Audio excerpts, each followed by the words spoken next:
You may look at the list and it's overwhelming. You're like, man, the most stressful thing about this list is looking how far you've slipped from the left hand side of my life when I was happiest to the right hand side to my life as it is now. But you're not that far off, and you can't change it all, but you can change next.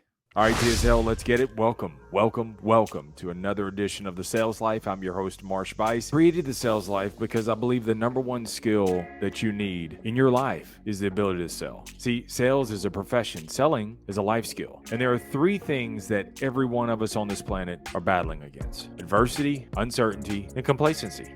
Good news is I've done a lot of the legwork for you. I have taken the skills that I've learned in over 24 years of the sales profession, and I'll show you how I've applied 5 skills to every area of my life to overcome some of the toughest moments in my life: obesity, demotion, bankruptcy, homelessness, suicidal thoughts. Thankfully, I took the skills that I learned in the profession and I applied to those situations and overcame. To make it easy, those 5 skills all start with the letter C. It's communication, curiosity, creativity, continuous learning and action, and productive confrontation. If you found value in today's episode, please pay it forward and share this message with someone else. Also, if you want to see my pretty face, you can catch me on YouTube. If you're ready to take these skills to another level, registration is opening up for one-on-one coaching. And on this coaching, I'll develop a customized program to bulletproof your mind and maximize your life so you can achieve the best version of you. I can't emphasize how important coaching is in your life. Sometimes you need someone to pat you on the back. Other days you need someone to kick you in the ass. Good news is you got me to do both. So go to marshbuice.com, that's MARSHBUICE, and sign up for your coaching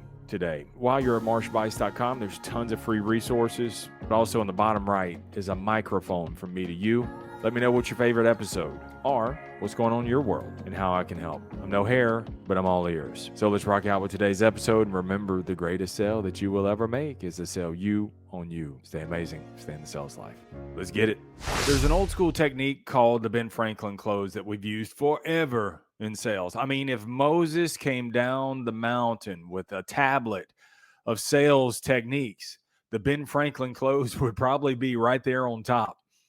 And it's an extremely effective method that takes an undecided buyer, one that you've shown them everything and they still can't decide and they want to go home and think about it.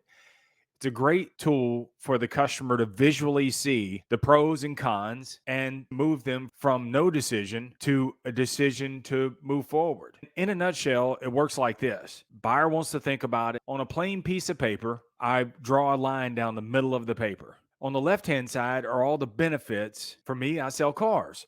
So what are all the benefits? It's newer, it's under warranty, it's the color I've always wanted. I love all of the features in it. I love the performance. I mean, the list goes on and on and on. And on the right-hand side are all the cons, all the reasons why they may need to think about it longer. So you have the customer, in their own words, tell me all the pros, all the cons. And at the end of the exercise, you turn the paper around and you say, look at all the benefits. And there are very few hesitation points. Doesn't it make sense to go ahead and move forward? And because it's in the customer's own words, I didn't fill that in. I just wrote it down. It's got such a psychological effect because it uses their words and they don't want to go against their own words. So it eliminates the hesitation. It says, well, Marsh, I guess when you put it like that, I guess that makes sense. Let's go ahead and move forward. And that's the Ben Franklin close. Now we're going to use the Ben Franklin technique on you, in closing you on a better life. You're not as far off as you think you are. So what I want you to do, same technique, is take out a clean sheet of paper and down the middle of the paper, draw a straight line. On the left-hand side, I want you to write at the top, when I was happiest. And on the right-hand side, I want you to write at the top, my life as it is now. Now, going back to the left-hand side, go back to a time that you were happiest. What were your habits? What were your routines? What were your accomplishments? What were your goals? Now I want you to ask yourself some specific questions and write these questions out and then answer them. Start with, what time did you wake up? What did you do as soon as you got up? What technique did you use in learning and evolving your career? How often did you go to the gym? How long were you there? How many days a week? What was your diet like? What did you absolutely say no to? What time did you get to work? As soon as you got to work, What did you do? And what were the results and accomplishments that you were just banging away at work? You were rolling. What time did you leave work? What's the first thing you grabbed when you got home? How did you feel when you got home? What did you eat when you got home? How often was date night? Where did y'all go on date night? How often were you intimate? What time did you go to bed? And the list goes on and on. Now, on the right-hand side, I want you to answer those same questions based on my life as it is now. What time do you wake up? I used to wake up at 5 and head straight to the gym. Now I wake up at 7:30, jump in the shower, and off to work. What did you eat? I used to have all my meals planned. I knew exactly what I was going to eat. Today, I just run through the drive-through, and I haven't worked out in months. When I got to work, we were rolling, and I knew exactly where we were. Now I'm bringing work home with me, and I just can't seem to catch up. I stay up late at night, which causes me to wake up later in the mornings. And to help ease the stress, I always stop and get a bottle of wine on the way home to wash down the takeout food that I get while continuing to work. And because I have to work so much, we don't have time for date night, nor can I afford it. Things are tough at work. Credit cards are maxed, and we're so stressed, we don't even think about making love. It's a tough list to look at, isn't it? I've been there. I know exactly where you're coming from. But nothing will change in your life if all you do is you ignore the list. This is a tough list, but it's not so tough to accomplish. So you may look at the list and it's overwhelming. You're like, man, the most stressful thing about this list is looking how far you've slipped from the left-hand side of my life when I was happiest to the right-hand side to my life as it is now.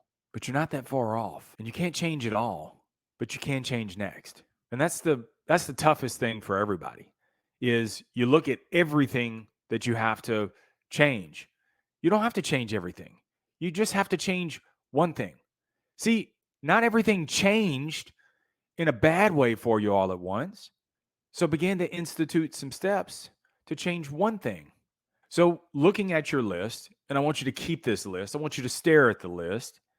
Take one thing on the left-hand side and drag it to the right-hand side. Change that one thing this week and work on that one thing. That's the only thing I want you to worry about.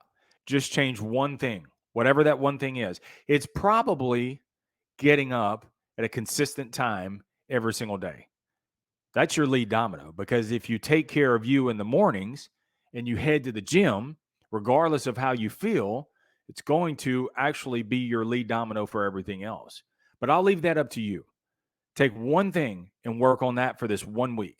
And then next week, take one other thing and add it to the one thing that you added the week before. Same thing for week 3, week 4. By the end of 90 days, you'll have changed 12, 13 things. If you even have 12 or 13 items on the list, chances are you haven't. And you'll see in 90 days what has gradually eroded in years. You've totally transformed your life. You're a brand new person. You feel better. You look better. You work better. And you make love better. Everything is back at a reset. And then you hit the marks from there. And it'd be good, man, just to use this as your flight checklist. At the end of 30 days, you look at it and you say, letting some things slip.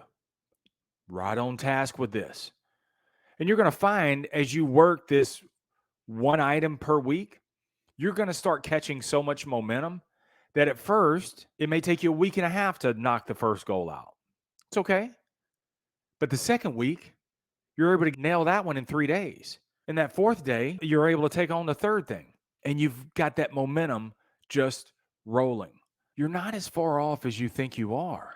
But if nothing changes, everything changes the wrong direction. So if you want to stop the blood flow, then cauterize it. Stop it right then and there.